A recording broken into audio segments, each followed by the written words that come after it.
there's a question that I believe needs to really be answered. And that question is, what is masculinity? The reason I say it really needs to be answered is because when you ask most men, these are the type of answers you'll get.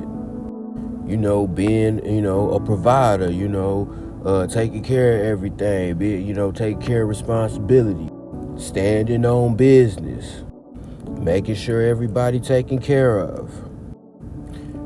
Now here's the tricky part. All of those answers are absolutely correct, but they're only correct about one aspect of being a man or masculinity. Now, for you to get the full aspect of where this entire answer comes from, I need you to look at 1 Corinthians 6:9. And there's a term in that verse called effeminate. And for those who aren't familiar with the verse, when you look it up, you'll notice it's naming things that are not allowed in the kingdom of heaven. And what effeminate means is a man with the characteristics or behaving in such manner of a woman, or a man being feminine for short. So there was 3 things I noticed when I found this in the verse. Number 1, why is masculinity so important? Number 2, there wasn't a term for a woman acting masculine either. And number 3, so that begs the question, what exactly is masculinity?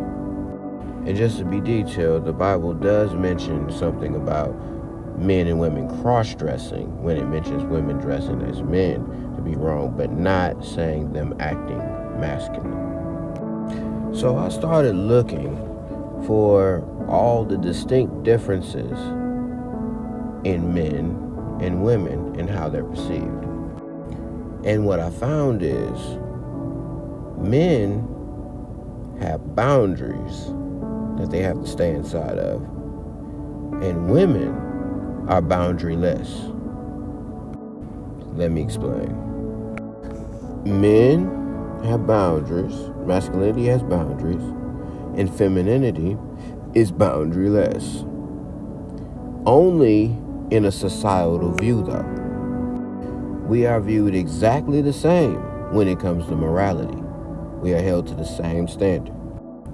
If a woman steals from you, if a man steals from you, you're mad at them equally. You see them the same. If a woman kills somebody you love, if a man kills somebody you love, you're mad at them equally. You see them the same.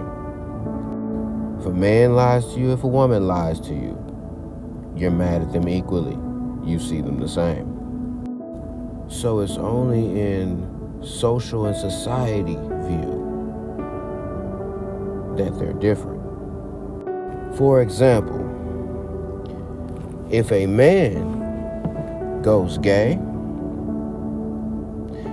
everyone who knew him to go gay and witnessed him go gay, it doesn't matter if he comes and turns back straight.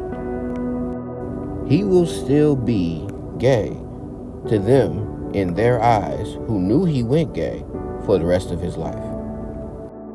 But if a woman goes gay, she could go gay, completely dress like a man the whole time, cut all her hair off, get married, raise a child in that marriage, decide she wants to get out that marriage, grow her hair back out, and put on a dress, and society will say she's done with that phase, or she came back,